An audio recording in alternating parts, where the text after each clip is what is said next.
Welcome to the new devlog of Alchemist. In the last video you saw me finish the early game areas.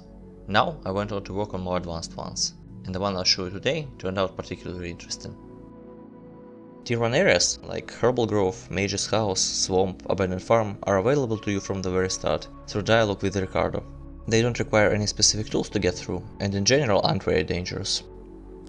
Tier 2 areas are supposed to be attempted after you've gathered the 4 recipes from earlier locations, and are gated behind a small quest, which goes as follows. 3 days after you first talk to Ricardo, next time you visit him, he'll tell you the bad news. The boss doesn't like it that a wanted man like you just stays in the place he owns. However, he is willing to tolerate that if you work for him. There is a lot of dialogue here, and I had quite some fun writing this. Basically, the Thieves Guild are preparing a heist, and need certain potions, for example to climb the wall, but Ricardo was instructed not to say that out loud. All the potions requested are unlocked throughout the tier 1 areas, so the quest ensures that you have the recipes and know how to brew them, before you can proceed to tier 2. Afterwards, Ricardo will be pointing you towards new areas in exchange for any of the aforementioned potions. Just as expected, tier 2 areas are more dangerous and more lucrative. You might remember the ruined forts and mansions that are currently in the game, and how they are much more difficult than other places. Now those are promoted to tier 2 with some additional challenges like those fire-spitting gargoyles, bottomless pits, etc. Welcome to the all-new area, Bewitched Woods. Or however the game would decide to call it this time. The story is that, according to the rumors, a certain forest is a place of gathering for local witches. Of course, the church had to get involved, but in this case they failed miserably. And now it's up to you to learn what's there that scared even the Inquisitors, and hopefully find something useful for yourself. Here is what it looks like, and even if it might seem a lot like other woods, this time it's truly deadly. First, the Fiend's Powder Box.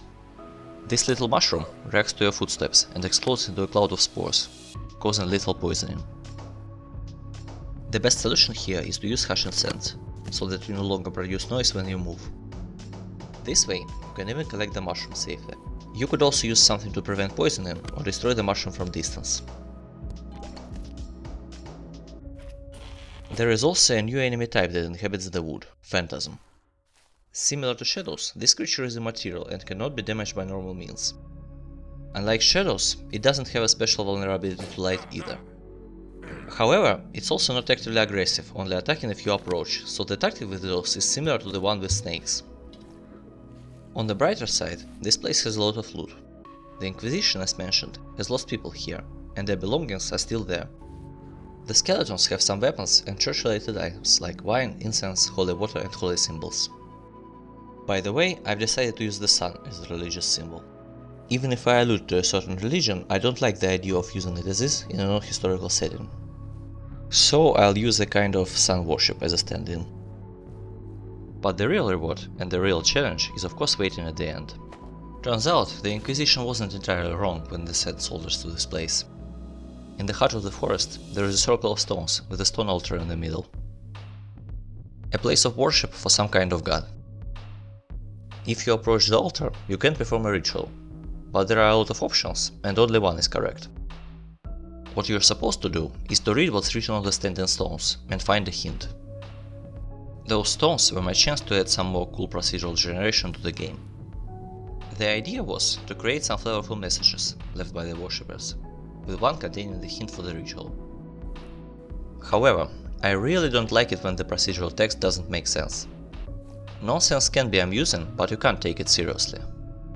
Yet I wanted those messages, silly as it is, to stand up to some scrutiny, as if they were actually written by people. Which meant I had to generate the whole cult. Well, it's not quite as dramatic as it sounds. Really, I create the name for the god out of some pre-written syllables, then choose one of the 4 domains that are internally called Wrath, Care, Strength and Wisdom. Wrath is for gods like Zeus and Poseidon, that control dangerous forces of nature. Care is for gods like Demeter that people would ask for health and good harvest. Strength is for gods like Ares, that are worshipped by warriors. Wisdom is for gods like Athena or Apollo, who are supposed to help people with knowledge or advice. Now that I have some concrete principle for the god, I can write out some symbols for them like thunder, mercy, power, cunning, what people would ask of them, etc. So you won't see the same god being asked to heal someone's old father and to strike someone with lightning. And if the god is being called the wise, people would ask it for secret knowledge and answers to their questions, not the rain or warrior's courage, which creates a somewhat consistent image. It's one of those features that very few people probably care about, but if you do, know that I made it for you. When you learn the ritual and perform it correctly, the altar opens, revealing some valuable items. Those two are related to the god's domain.